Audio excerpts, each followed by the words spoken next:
The Legacy Project is a supported internship scheme based in West Lancashire, and it was established 3 years ago in response to a need within the community. There is quite high numbers of young people, 16 to 24-year-olds, who are learning disabled or neurodiverse, and there is limited opportunities for them to access employment and meaningful activities.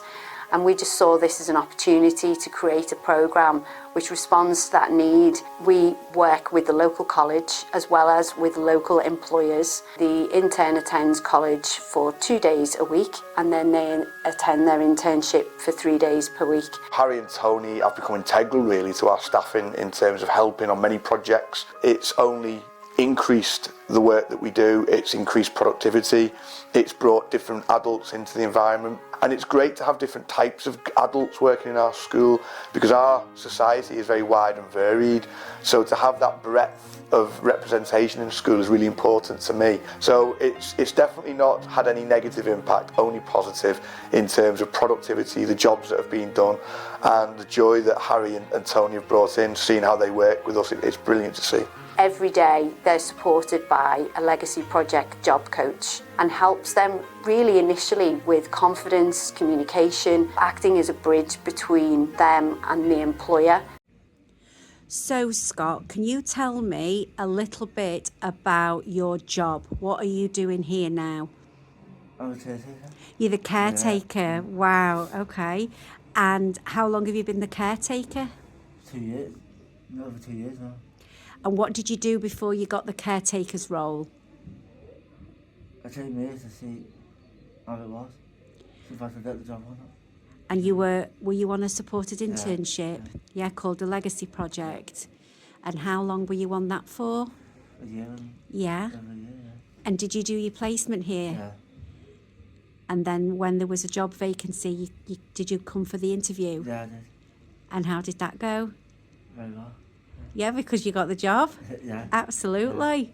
So what is it about this job that you like? All of it. Every part of it. Is it good having a wage and getting Yeah, paid? yeah. So what do you do with all your money? Buy presents for everyone. If it's Oh, Christmas, Scott, or do you? birthdays out, yeah. About that, were you able to do that before you had a job? No, not really. So like at Christmas you got everyone presents? Yeah, I did. Oh, that's really great. Scott, can you tell me about what your day is like here as a caretaker? Yeah, so when I get here, I go around, check if there's any news or rubbish. Yeah. And whilst you've been at work, have you made friends? Quite a lot, yeah. And do you think it's important that the children here grow up and work around people with disabilities? How do you think it's helped them? A lot of things. Because we've got quite a lot of kids here, haven't we, with Yeah, disabilities? definitely. And they can aspire. It gives them aspirations when they see you working. Do you think that's a good thing? Yeah. Brilliant. Did you ever believe that you'd be a caretaker? No, I didn't. No. And what do you feel like now that you are? Yeah. What do you feel like now that you are? 100%, yeah.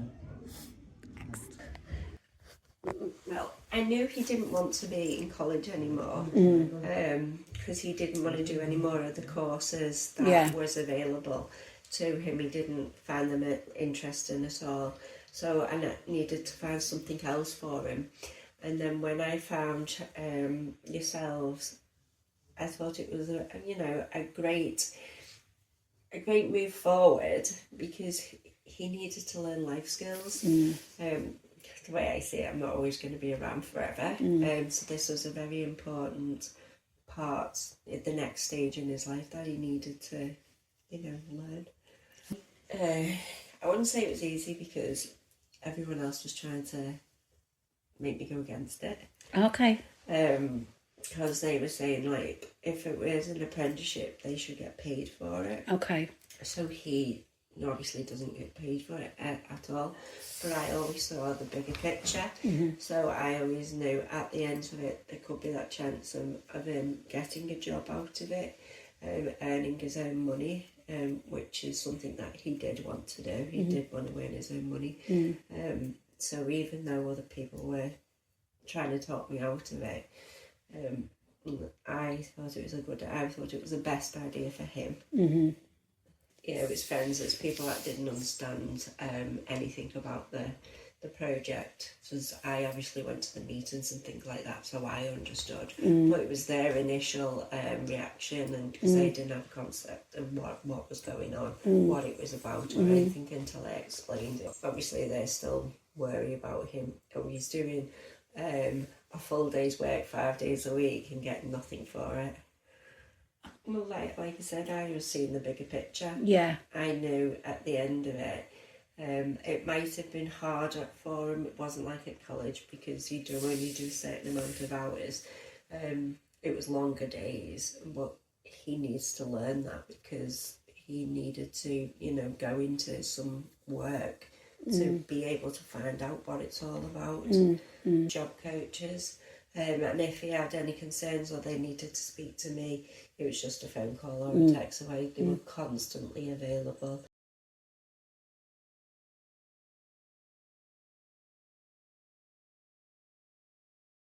I started the Legacy Project, I had this idea that I had to be perfect or I was nothing. And I didn't make a mistake, and I was petrified, because they now had an excuse not to hire me because I wasn't perfect. And they didn't replace me. I'm not that replaceable. They know I'm dependable. They know I've got skills and talents, and just having someone that actually, you know, believes in me, even when I didn't believe in myself. And you know, I used to wake up and I hate myself. I really did hate myself at one point. But now I have people like Trudy and Nicola and Katie and Richard, who people see me as dependable and trustworthy, and it's the fact that people can't see that there is more to me than just a condition that makes me feel happy. And I hope by talking here today that I can make someone else realise that they're more than just a condition themselves.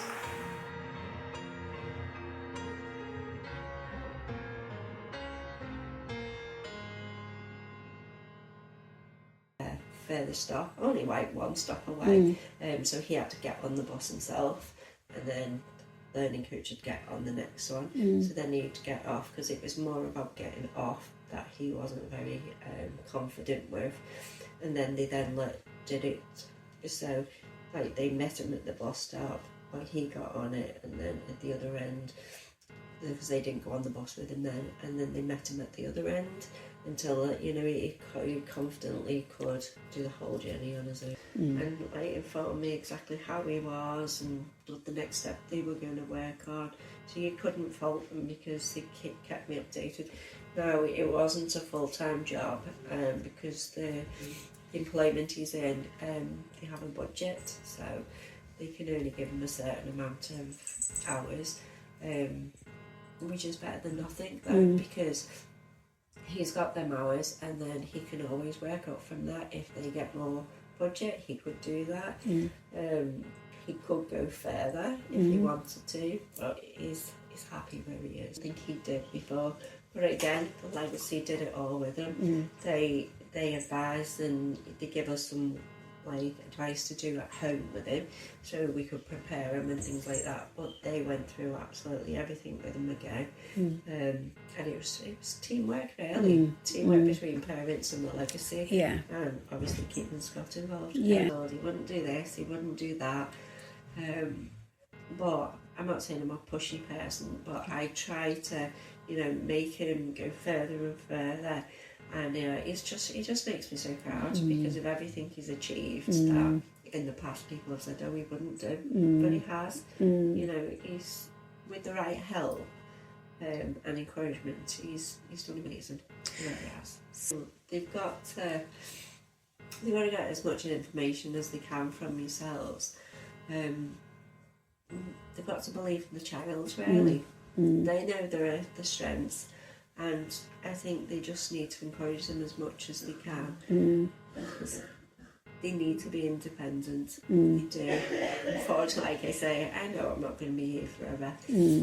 So that's my main thing in life, is to make him as much independent as he can. Just to get along in life. Yeah. He enjoys going to work. every time he does. He really enjoys it. There's not like, oh, I don't want to go in when he gets up in the morning, anything like that. He's never been like that. He really looks forward to the days he's actually in work.